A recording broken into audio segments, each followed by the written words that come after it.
We survived night one boondocking in the Badlands. It's a whole different ball game compared to Walmart, but really not that much different.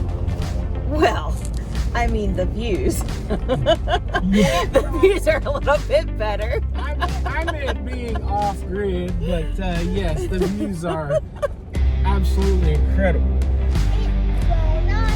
It was, wasn't it? What did you think, Annabelle? You don't know? We had some beautiful sunset views. We had even more beautiful sunrise views this morning. No, you slept in. I opened our shade so we'd wake up.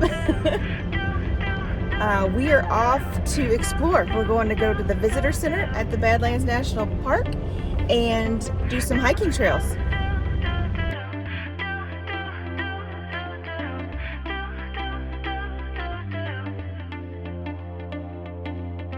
Hey kid, never stop running.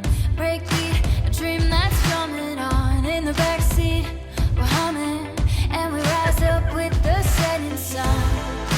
Climbing to see the view, right on the edge with you. Not afraid to fall. Here's to the ones who always find a way through the unknown. 'Cause we're willing to chase after our goals. Wherever we go, we find home inside the free fall. Never playing it safe is where we belong. I just realized why this is so much fun. It's because every kid loves playing on a pile of gravel when they're little. Always find a